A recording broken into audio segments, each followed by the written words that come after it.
अस्सलामुअलैकुम दोस्तों, आज की वीडियो में आपका स्वागत है। इससे पिछली वीडियो में हमने देखा था कि सी का सिंटैक्स किस तरह का होता है और सी के प्रोग्राम्स जो लिखे जाते हैं उनका स्ट्रक्चर क्या होता है और कहाँ से वो शुरू होते हैं। तो आज की वीडियो में हम अगले स्टेप की तरफ मूव ऑन करेंगे और आज हम देखेंगे कि वेरिएबल्स क्या होते हैं। तो वेरिएबल्स क्या होते हैं? वेरिएबल्स बेसिकली ना एक कंटेनर की तरह होते हैं जो आप अपने प्रोग्राम के अंदर बनाते हो, जिसके अंदर डाटा स्टोर कर सकते हो। आप भले आपने टेम्पोरेरीली करना हो, भले आपने उसको परमानेंटली करना हो, जब तक वो प्रोग्राम रन हो रहा है। ये मैंने एक फजूल सी डायग्राम उसे बनाई थी इस उम्मीद के साथ कि मैं बताऊंगा कि इस तरह ये बेसिकली एक वेरिएबल की मिसाल है कि ये वेरिएबल है। एक हमारा वेरिएबल एक बॉक्स होता है, उसके अंदर हम अपनी वैल्यू रखते हैं। अच्छा, अब हम देखते हैं कि हम अपने वेरिएबल्स बना कैसे सकते हैं। तो अब मैं वापस आया हूँ अपने प्रोग्राम की तरफ। कोड जो हम लिख रहे थे इधर इधर मैं डायरेक्टली नया यहाँ पे लिखने के बजाय मैं एक नई फाइल बनाता हूँ। इसको हम नाम दे देते हैं वेरिएबल्स वेरिएबल्स डॉट सी, ताकि हमें पता चल जाए कि इसमें फाइल में क्या चीज़ है। अच्छा, तो मैं boiler plate code, starter code मतलब लिखता हूँ stdio.h int main रिटर्न 0। तो बेसिक सा प्रोग्राम का स्ट्रक्चर बस जो हमें हर दफ़ा लिखना पड़ता है। और मैं ये आपको भी सजेस्ट करूँगा कि आप भी अगर नई फाइल बना रहे हो मेरी तरह, तो आप दोबारा लिखो इसको, ताकि आपकी कोड लिखने की प्रैक्टिस हो। और ये चीज़ बहुत ज़्यादा आपको मतलब फ़ायदा करती है, कि बार बार आप जब कोड लिखते हो ना तो आपको वो सही से समझ आ जाता है और आप उसको लिख आपकी टाइपिंग स्पीड भी तेज़ होती है और आप लिखने में भी अच्छे हो जाते हो उसको। अच्छा, तो अब हम देखते हैं कि हम अपने वेरिएबल्स को डिक्लेयर कैसे करते हैं। तो हमारे पास, जैसे हमने पिछली वीडियो में डिस्कस किया था कि यहाँ पे ये एक इंट है। ये एक इंट भी हमारे पास एक वेरिएबल की ही टाइप होती है। हम एक पहला अपना वेरिएबल यहाँ पे डिक्लेयर करते हैं, int i is equal to 0। तो हमारे पास ये इंट बेसिकली टाइप है कि ये जो हमारे पास वेरिएबल है, ये हमारे पास वेरिएबल का नाम है, हमने अपने वेरिएबल का लिखा। और ये हमारे पास वैल्यू है जो इस कंटेनर के अंदर रहेगी। मतलब हम ये बता रहे हैं कि प्रोग्राम कंपाइलर को कि ये आई नाम का हम वेरिएबल बना रहे हैं, उसके अंदर इंटीजर टाइप की वैल्यूज स्टोर हो सकती हैं और उसके अंदर हम ये 0 वैल्यू रख रहे हैं इस कंटेनर के अंदर। तो ये वैल्यू परमानेंटली इस वेरिएबल के अंदर नहीं रहती, हम इसको बाद में बदल भी सकते हैं। फॉर एग्जांपल यहाँ पे मैं इसको 10 कर देता हूँ। तो अब इस जब यहाँ पे ये 7 लाइन रन होती है इस प्रोग्राम की, तो इस वेरिएबल की वैल्यू चेंज होकर 10 हो जाएगी। अच्छा, तो अब मैं इसको रिमूव कर देता हूँ। ये बस मैंने बताने के लिए बनाया था। अच्छा, अब हम अपनी अगली टाइप देखेंगे वेरिएबल्स की, जो कि होगी फ्लोट। फ्लोट को हम एफ रख देते हैं नाम, और इसमें रख देते हैं 35.25।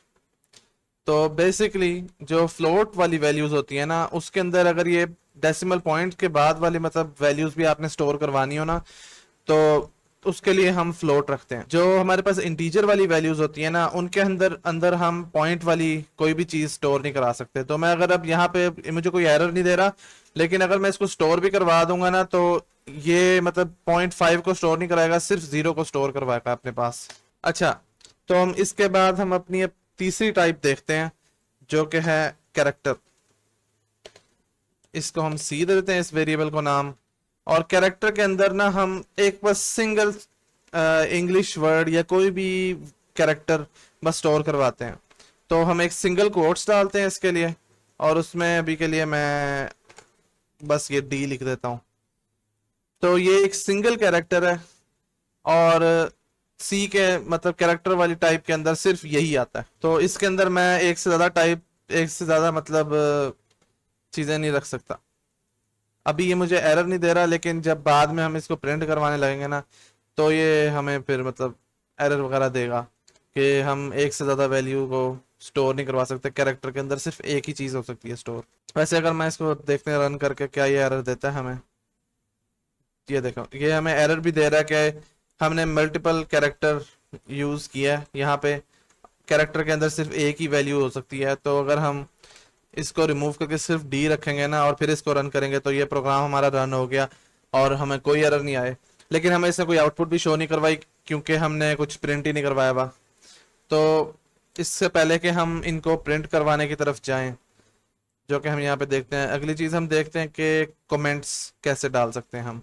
तो कमेंट्स डालने का तरीका ये होता है कि आप डबल स्लैश डालते हो, डबल फॉरवर्ड स्लैश, और फिर उसके आगे हम लिख देते हैं इंटीजर,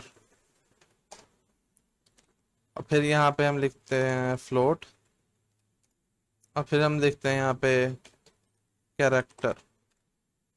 लेकिन ये कमेंट्स होते क्या हैं? कमेंट्स बेसिकली हम अपने लिए कोई चीज़ लिखते हैं कि हम अपने लिए कोई एक इंफॉर्मेशन के लिए अपने लिए कोई एक यहाँ पे बात वगैरह लिख देते हैं कि अगर हम फ्यूचर में इस प्रोग्राम को देखें तो हमें पता हो कि यहाँ पे मतलब क्या चल रहा है।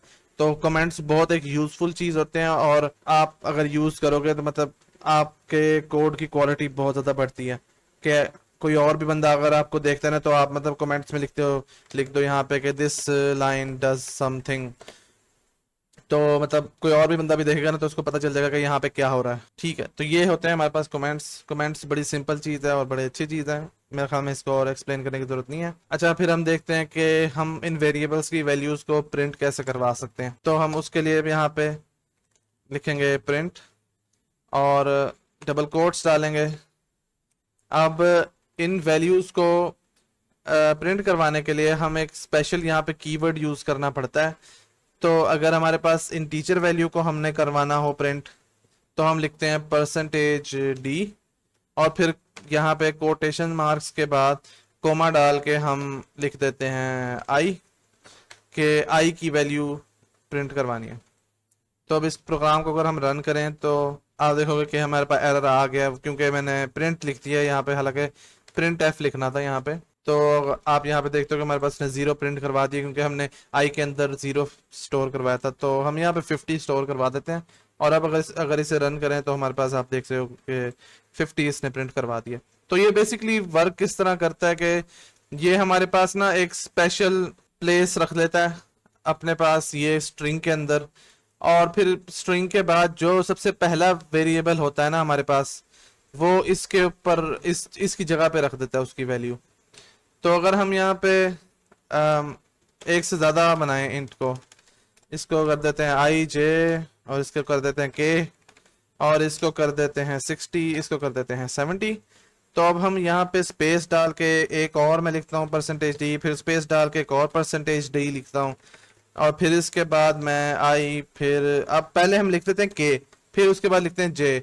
तो आप देखोगे कि जिस पैटर्न के साथ हमने यहाँ पे ये वेरिएबल्स के नाम लिखे हैं ना, उसी पैटर्न को ना, उसी सीक्वेंस को यूज करके उनकी वैल्यूज भी उनकी जगह रख देता है। तो पहले डी परसेंटेज डी की जगह वो आई की वैल्यू रखेगा, दूसरे परसेंटेज डी की जगह वो के की रखेगा, और तीसरे की जगह वो जे की वैल्यू रखेगा। तो इसको रन करते हैं तो इधर आप देख सकते हो कि वो 50, 70 और 60 उसने प्रिंट करवा दी है, क्योंकि वो इसी सीक्वेंस के साथ इनको वेरिएबल्स को प्रिंट करवा रहा है। तो मैं इसको ऊपर ही रख देता हूँ ताकि हमारे पास एक मतलब सेम जगह पे सारी चीज़ें रहें, कि इंटीजर वाले के साथ इंटीजर की चीज़ें हो रही हैं यहाँ पे, फ्लोट वाले के साथ यहाँ पे नीचे फ्लोट की चीज़ें हो रही हैं, करेक्टर के साथ नीचे करेंगे हम जो करेंगे उसके साथ। अच्छा, फिर उसके बाद हम प्रिंट करवाते हैं फ्लोट वाली वैल्यूज़।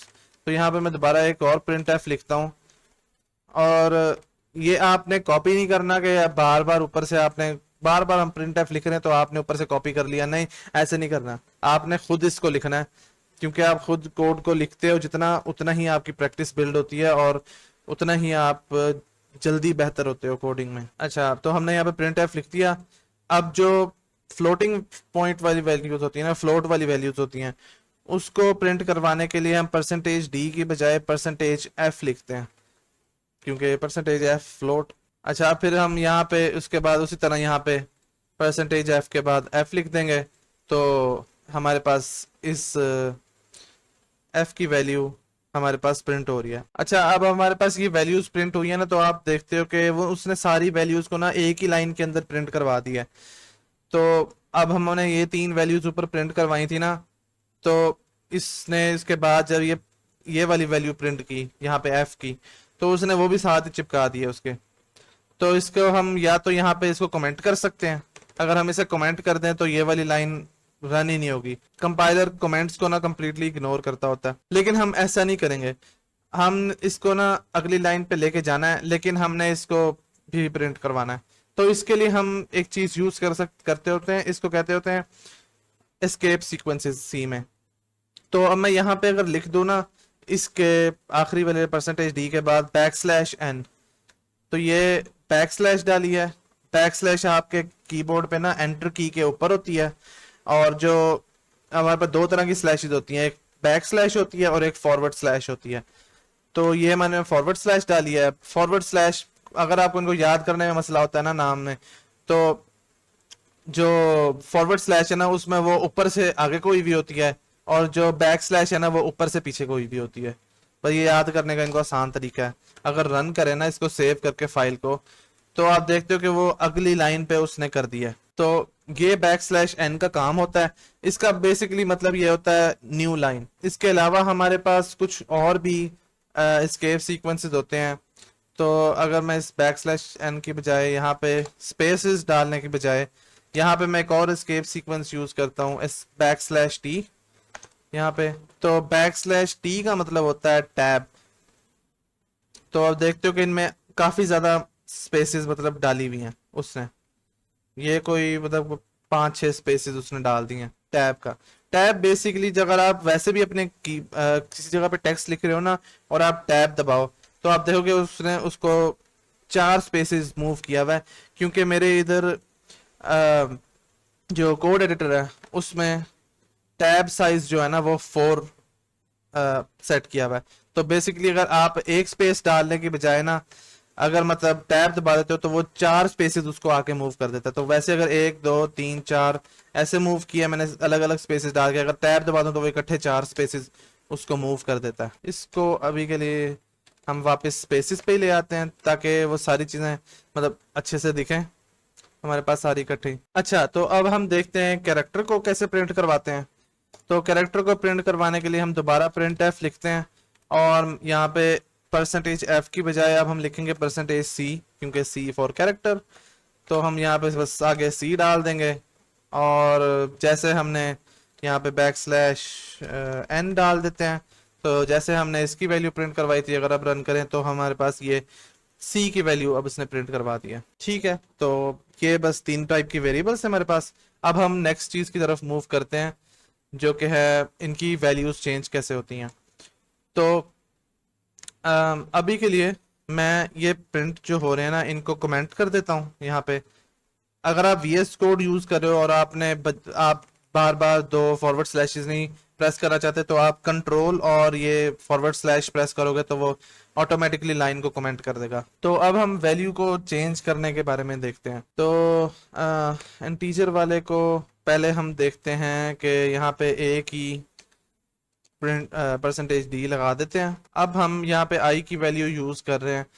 तो अच्छा, पहले हम देख लेते हैं कि अगर हम यहाँ पे इसको फ्लोटिंग पॉइंट वैल्यू दे भी दें तो क्या होता है। तो अगर इसको फ्लोटिंग पॉइंट वैल्यू आप दे दोगे ना, जैसे मैंने आपको बताया था पहले कि ये बस जो पॉइंट से पहले वाली वैल्यूज है ना उन्हीं को ही बस गिनता है, उसके बाद वाली जितनी भी वैल्यूज होती है ना उसको कंप्लीटली वो इग्नोर कर देता है। अच्छा, तो इनकी वैल्यू चेंज करने का ना कॉन्सेप्ट काफी सिंपल होता है। आपने बेसिकली बस i इज इक्वल टू 40 कर दिया, इधर i इज इक्वल टू 30 कर दिया। तो अब यहाँ पे ना आगे इस i की वैल्यू, i वेरिएबल की वैल्यू चेंज हो के 30 हो जाएगी। तो अब मैं अगर इसको दोबारा यहाँ पे प्रिंट करवा दूं i को, यहाँ पे इसको डाल देते हैं \n, यहाँ पे भी एक डाल देते हैं \n। तो मैं अगर इसको रन करूं तो आप देखते हो कि पहले इसकी यहाँ पे वैल्यू 30 प्रिंट करी, फिर उसके बाद पहले इसकी वैल्यू 50 प्रिंट की, उसके बाद यहाँ पे उसको 30 प्रिंट किया। क्योंकि हमारा प्रोग्राम, जैसे हमने वीडियोस में पहले भी डिस्कस किया था, कि एक लाइन बाय लाइन स्ट्रक्चर के साथ वो चलता है। तो पहले ये लाइन 6 7 8 9 10 इस तरह लाइन बाय लाइन सारी चीजें एग्जीक्यूट होती हैं। जब यहाँ पे प्रिंट एफ वाली ये फंक्शन रन होता है तो इसके पास यहाँ पे i की वैल्यू उस वक्त 50 होती है, और फिर जब यहाँ पे लाइन नंबर 12 पे आता है तो वो 50 की जगह यहाँ पे 30 रख दिया जाता है। और फिर जब यहाँ पे प्रिंट होता है वो वैल्यू i की, तो वो 30 वैल्यू होती है उसकी यहाँ पे। ठीक है, तो ये था कॉन्सेप्ट के वैल्यूज चेंज कैसे कर सकते हैं हम वेरिएबल्स की। उसके बाद हम देखते हैं कि ये मल्टीपल वेरिएबल्स क्या होते हैं। मल्टीपल वेरिएबल्स मल्टीपल वेरिएबल्स बताने से पहले वैसे मुझे ये बता देना चाहिए कि आपको लाजमी नहीं है कि आपको मतलब हर हाल में कोई ना कोई वैल्यू ना इसको वेरिएबल को देनी हो। अब आप इसे खाली बस वेरिएबल भी डिक्लेयर कर दो ना, तो ये शायद हमें एरर दे कि हमें यहाँ पे ये कि यहाँ पे ना ये वैल्यू एक्सेस करने की कोशिश करे। तो यहाँ पे मैंने जब ये प्रोग्राम को रन किया और यहाँ पे पहले प्रिंट पे हमारे पास आई की कोई वैल्यू ही नहीं है, और फिर बाद में हम इसको 30 वैल्यू असाइन कर रहे हैं। तो हम पहले यहाँ पे देखते हैं कि उसने लाइक 3560 वैल्यू प्रिंट करवा दी है। अगर हम प्रोग्राम को दोबारा रन करें तो इस दफ़ा उसने एरर दे दिया। अगर दोबारा रन करें इसको तो यहाँ पे इसने लाइक अजीब सी ये इतनी बड़ी वैल्यू दे दी है, यहाँ पे फिर अजीब सी वैल्यू। तो ये असर होता है कि जब आप वेरिएबल को मतलब कोई वैल्यू असाइन ना करो और इसको प्रिंट करवाने की कोशिश करो। तो अभी बेसिकली ये गार्बेज वैल्यू है। ये इस वैल्यू का मतलब कोई मकसद नहीं होता कि जब मतलब एक कोई वेरिएबल आप डिक्लेयर कराते हो ना, तो उसमें कुछ ना कुछ तो वो उसने उसको वक्ती तौर पे उसमें रख दिया होता है कंपाइलर ने। तो इसको कहते होते हैं बेसिकली गार्बेज वैल्यू। इसको आपने बस इग्नोर करना है और बेसिकली बस आपने बस प्रिंट नहीं करवाना होता कि जब आपने मतलब इनिशियलाइज ही नहीं करवाया, वो कोई वैल्यू ही ना दी हुई हो वेरिएबल को। तो अब अगर हम रन करेंगे तो बस हमें ये 30 प्रिंट करवाएगा। अच्छा, अब हम देखते हैं कि मल्टीपल वेरिएबल्स क्या होते हैं। मल्टीपल वेरिएबल्स बेसिकली ये होता है कि आप एक ही साथ ना मतलब 3-4 वेरिएबल्स डिक्लेयर कर लो। तो अब यहाँ पे हमने कि आई जे के ये इकट्ठे ही हमने वो किए हुए ना इनिशियलाइज। तो इनको इकट्ठे करवाने की बजाय हम बेसिकली ये करते हैं कि ये इंट आई लिखा है ना, तो कॉमा डाल के हम जे भी लिख दें। इसको यहाँ पे मतलब वैल्यू दे दें, एक हम दे देते हैं मिसाल के तौर पर यहाँ पे 50। फिर हम यहाँ पे जे को दे देते हैं 60। और फिर इसके बाद हम के था हमारे पास, के को दे देते हैं हम 70। तो इस तरह हम मल्टीपल वेरिएबल्स डिक्लेयर कर सकते हैं एक ही लाइन के अंदर। इस तरह लिखने से ये होता है कि कंपाइलर को पता होता है कि ये आगे जो तीनों वेरिएबल्स जो डिक्लेयर हो रहे हैं ना आई जे के, ये तीनों इंटीजर टाइप के होंगे। और इसके साथ मतलब जैसे पहले हमने एक इसको मतलब डिक्लेयर नहीं किया था इसकी वैल्यू को, तो इसको ऐसे भी रख सकते हैं हम कि आई की मतलब कोई वैल्यू नहीं, इनकी दे दी दोनों की, इनकी भी भले ना दें तो कोई फर्क नहीं पड़ता इसको। तो उसके बाद हम ये भी चीज़ कर सकते हैं कि इन तीनों को इकट्ठे हम वैल्यू भी असाइन कर सकते हैं, कोई भी वैल्यू मतलब इनके अंदर रख भी सकते हैं। तो हम यहाँ पे रखते हैं कि I is equal to J is equal to K कर देते हैं। तो इसका मतलब होता है कि सबसे पहले कंपाइलर के अंदर 30 वैल्यू रखता है, फिर वो कहता है कि जो के अंदर वैल्यू है ना उसको रख दो जे के अंदर, फिर उसके बाद वो कहता है कि जो जे के अंदर वैल्यू है ना उसको वो आई के अंदर रख दो। तो ये भी एक तरह से मल्टीपल वैल्यूज डिक्लेयर करने का तरीका होता है। उसके बाद आखिरी चीज हम देखते हैं वो है कि हम अरिथमेटिक ऑपरेशंस कैसे परफॉर्म कर सकते हैं। तो अरिथमेटिक ऑपरेशंस परफॉर्म करना बड़ा सिंपल होता है। दो ही मतलब सिंबल्स हैं जो कि मतलब डिफरेंट हैं जो नॉर्मल मैथ होती है उससे।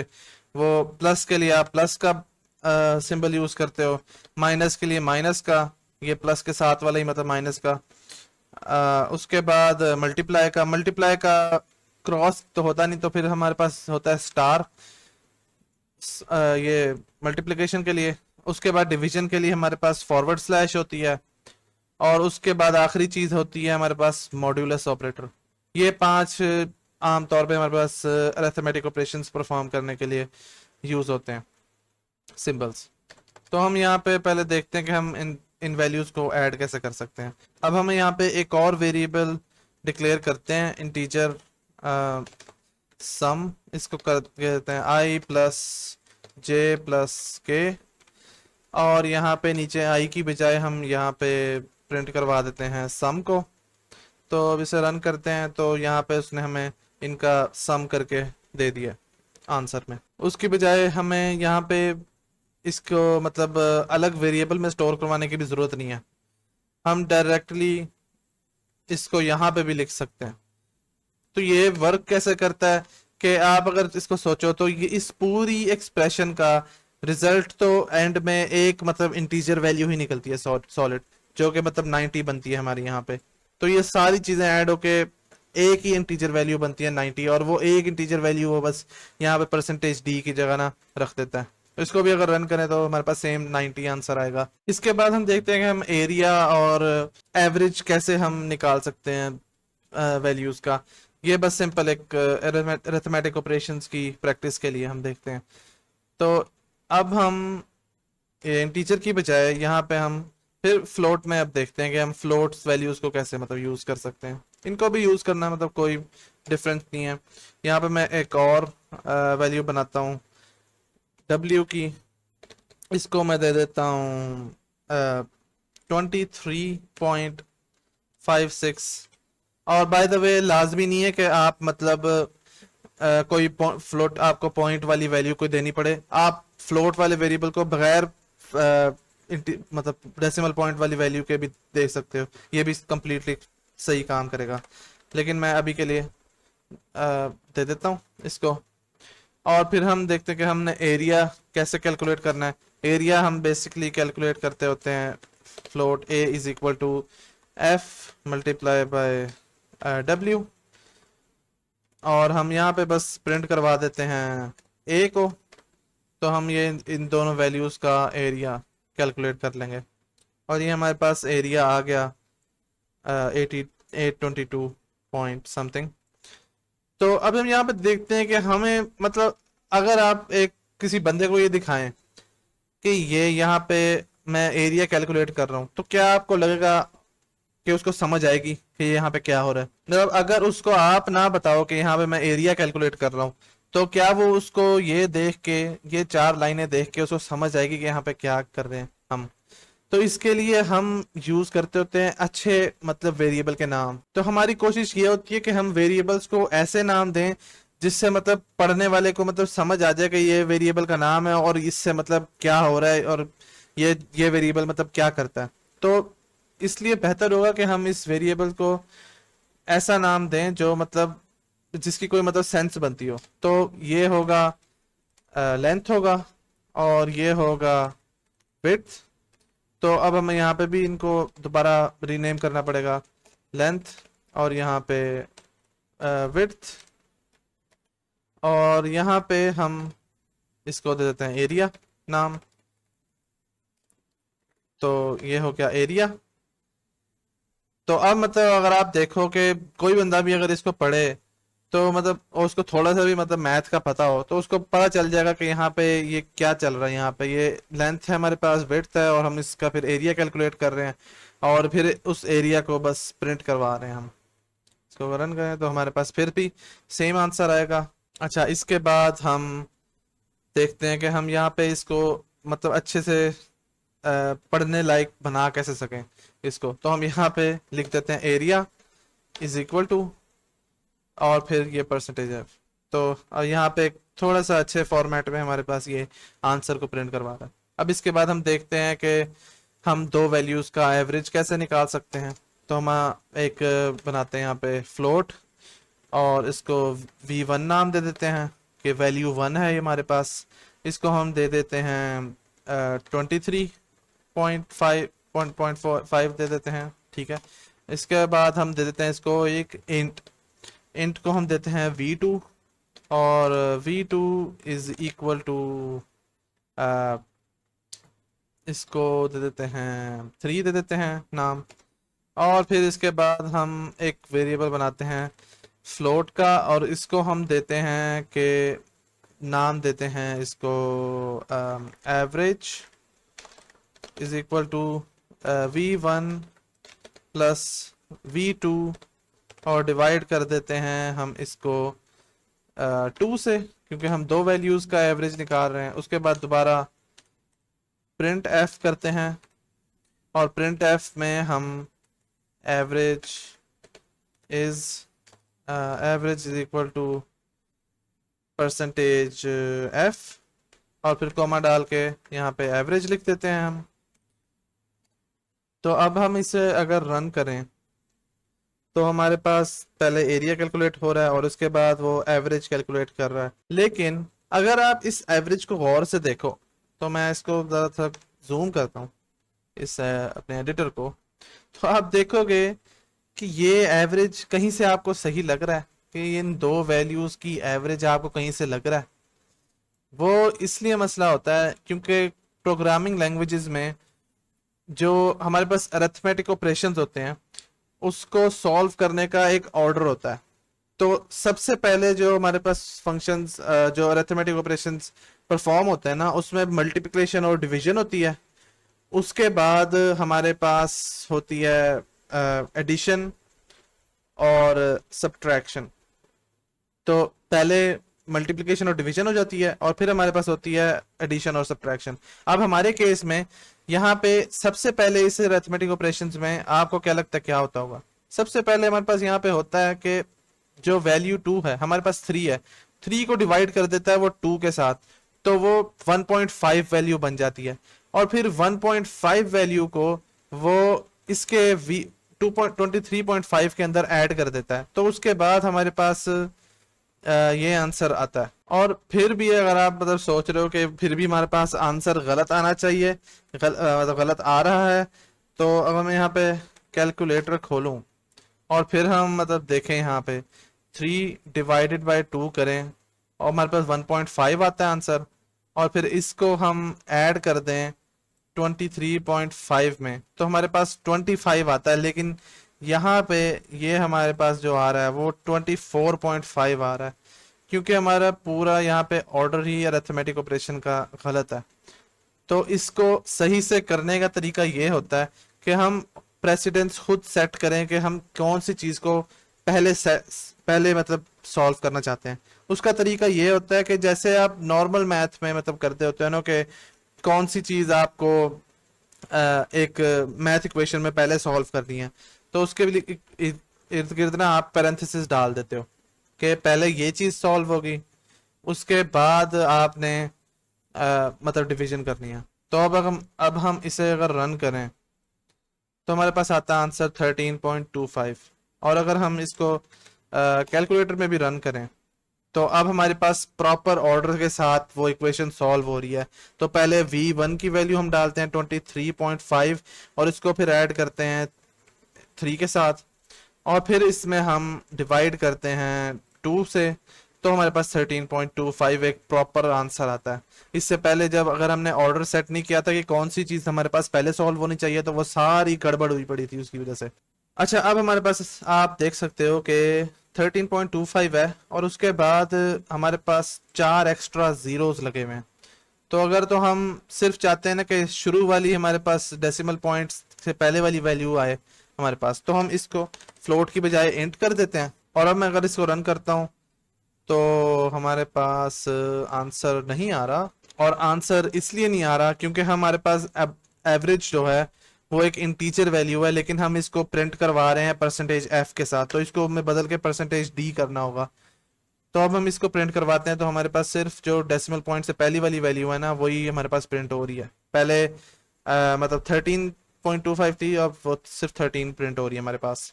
लेकिन क्या करें, अगर आपने फिर भी फ्लोटिंग पॉइंट भी दिखाने हैं और आप मतलब सिर्फ आगे वाले जो एक्स्ट्रा जीरोस आ रहे हैं वो नहीं दिखाना चाहते, तो उसके लिए आप यूज कर सकते हो प्रिसीजन मेथड के, डेसिमल प्रिसीजन मेथड के। आप डेसिमल पॉइंट्स के बाद कितने ज्यादा डिजिट्स दिखाना चाहते हो, तो उसका तरीका ये होता है कि परसेंटेज के बाद पॉइंट डाल के एक अमाउंट लिख दो यहाँ पे, कि पॉइंट के बाद सिर्फ एक डिजिट दिखाए वो। तो मैं इसे रन करता हूँ अगर, तो वो 13.3 उसने प्रिंट करवाया, और इसका मैं इसे 2 कर देता हूँ तो उसने 13.25 सिर्फ प्रिंट करवाया। तो इस तरह आप बता सकते हो कि कितने के डेसिमल पॉइंट के बाद वो कितने डिजिट्स को शो करवाए। अच्छा, तो हमने अब यहाँ पे एरिया भी कैलकुलेट कर लिया, एवरेज भी कैलकुलेट कर लिया, हमने डाटा टाइप्स के भी देख लिया। हमारे पास के 3 यहाँ पे हमारे पास डाटा टाइप्स हैं, इंटीजर, फ्लोट और कैरेक्टर। अब आप यहाँ पे सोच रहे हो कि बस यहाँ पे लाइक हमारे पास 3 डाटा टाइप्स होती हैं, तो भाईजान 3 ही नहीं होती हैं, और भी होती हैं, लेकिन अभी के लिए आसानी के लिए आपकी मैं आपको बस इन 3 का ही बता रहा हूँ, आपका इन 3 से गुजारा चल जाएगा। उसके बाद हम देखते हैं कि ये हमारे पास साइज क्या होता है इन वेरिएबल का, साइज की हम यहाँ पे लाइक क्या किस चीज का साइज, कितना, कोई 36 मीटर का वेरिएबल है कितना मीटर का। तो साइज बेसिकली ये होता है कि वो मेमोरी में कंप्यूटर में आपकी वो कितनी जगह दे ले रहा है। तो मैं यहाँ पे इसको खोल लेता हूँ, ये मैंने लिख के रखे हैं। तो साइज मतलब जब आपका कंप्यूटर प्रोग्राम रन होता है ना, तो वो बेसिकली जब आप यहाँ पे डिक्लेयर करते हो एक वेरिएबल, तो वो आपके जो कंप्यूटर की मेमोरी होती है, जो मतलब रैम होती है आपकी कंप्यूटर की, उसमें वो थोड़ी सी जगह ना इस आई वेरिएबल के लिए रख लेता है। तो वो साइज वो जगह लेता कितनी है, अब वो हम देखते हैं। इसके बाद हम यहाँ पे कमेंट्स डाल देते हैं, size of data types. Size हमने देखते हैं कि इन डेटा टाइप्स का है कितना। इससे पहले जितने भी प्रिंट किए हुए ना हमने, वो सारे कमेंट कर देते हैं। और इसके बाद हम प्रिंट करवाते हैं, print F percentage L U और \n, यहाँ पे लिखते हैं हम। और फिर लिखते हैं साइज ऑफ, और फिर लिखते हैं यहाँ पे हमने कोई एक वेरिएबल जो डिक्लेयर करवाया हुआ है उसका नाम लिखते हैं। यहाँ पे पहले हम इंटीजर का देखते हैं कि इंटीजर का साइज कितना होता है। और मैं ये बताता हूँ कि अभी ये एल यू क्या होता है, उसकी टेंशन नहीं लेनी है आपने अभी।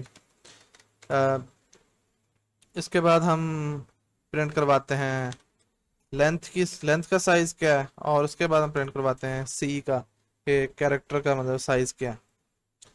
तो पहले हम देख लेते हैं कि एल यू क्या है। एल यू का मतलब होता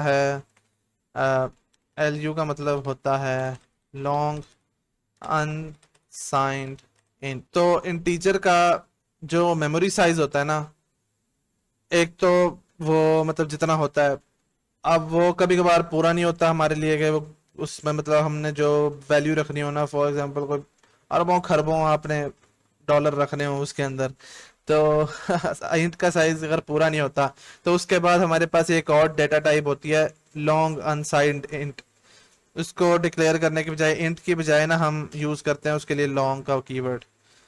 तो लॉन्ग वाला भी मतलब सी की तरह ही होता है, होल नंबर्स उसके अंदर रखे जाते हैं, लेकिन वो बहुत बड़ी वैल्यूज के लिए होता है। नॉर्मली वैल्यूज के लिए ना खाली इंटीजर का वेरिएबल बहुत रहता है। तो इसको हम प्रिंट करवा लेते हैं कि इसका क्या आंसर है। तो आपके पास ये प्रिंट हो गया है और आप देख सकते हो कि लेंथ फ्लोट ही है, सही।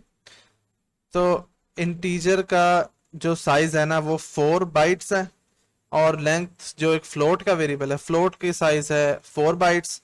और जो कैरेक्टर है ना वो सीधा साधा बेचारा बच्चा, वो बस 1 बाइट लेके बैठा है। ये होते क्या है, सबसे छोटा जो कंप्यूटर की मेमोरी का यूनिट होता है ना, वो होता है बिट होता है। बिट बस एक सिंगल मतलब बस एक कह लो मिट्टी का जर्रा होता है कंप्यूटर की मेमोरी में। फिर उसके बाद होता है हमारे पास एक बाइट होता है। बाइट ये आपका कोई बर्गर की बाइट नहीं है, ये बाइट जो होती है ना ये 8 बिट के बराबर होती है। तो मतलब 8 मिट्टी के जर्रे वो 1 बिट होते हैं। उसके बाद होता है हमारे पास किलो बाइट। किलो बाइट होते हैं 1024 बाइट्स। इतनी सारे मतलब यार बस सोच, इतना बड़ा बर्गर हो और उसमें आप 1024 बाइट्स ले सको, उफ। उसके बाद होता है मेगाबाइट। मेगाबाइट होता है 1024 किलोबाइट्स होता है। उसके बाद जो हमारे पास अभी होता है ना गीगाबाइट्स, को जो हमारे कंप्यूटर मेमोरी में आजकल नॉर्मली यूज होते हैं, वो 1024 मेगाबाइट्स होती हैं। तो अब हमारे पास जो इधर वेरिएबल्स का साइज है ना वो 4 बाइट है। तो मतलब 4 8 काश मैं इतना अच्छा होता मैथ में। अच्छा, तो इसके बाद हम देखते हैं कि एक और फ्लोट मतलब फ्लोट की ही किस्म है। जैसे हमने अभी देखा ना कि इंट की जगह वो लॉन्ग था, उसमें अगर बहुत बड़ी वैल्यू हमने रखनी हो तो इसके साथ अम, वैसे एक वेरिएबल हम बना भी लेते हैं, long l is equal to 25। Oops, गलत बटन दबा दिया। अच्छा, यहाँ पे साइज ऑफ एल करते हैं। अब इसका साइज देखते हैं, तो वो भी हमारे पास 4 बाइट्स ही आ रहा है, क्योंकि ये साइज जो होता है ना, ये मुख्तलिफ कंपाइलर टू कंपाइलर डिफरेंट होता है। तो कुछ कंपाइलर्स जो होते हैं वो उनके अंदर ये इसका साइज 8 होता है, किसी कुछ के अंदर 6 बाइट्स होता है। अब मैंने जो कंपाइलर किया मैंने अपने पास, उसके अंदर लॉन्ग का भी साइज लाइक 4 बाइट्स ही है। इसके बाद एक और किस्म का होता है, डबल टाइप होती है, एक फ्लोट की ही जगह होती है। यहाँ पे एक हम बनाते हैं double V3 is equal to boom boom boom, बड़ा सारा इसको नंबर दे दो और हम यहाँ पे इसको प्रिंट करवाते हैं V3 को।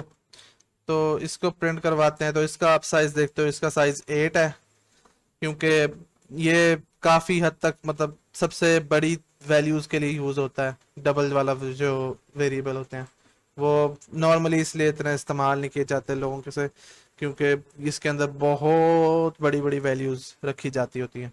और आज की वीडियो के लिए बस इतना ही था। उम्मीद है आपको ये चीज़ें समझ आई होंगी। अगर आपको समझ नहीं आई तो वीडियो को दोबारा देख के कोशिश करें, और साथ साथ कोशिश किया करें जब मैं बोल रहा हूँ तो आप सुना करें, और फिर जितना सुन लिया और जितना आप याद रख सकते हैं उस वक्त थोड़ी सी देर के लिए, तो वीडियो को रोक के खुद उसको परफॉर्म किया करें जो आपने सुना है, और उसके बाद फिर आगे वीडियो को रिज्यूम किया करें।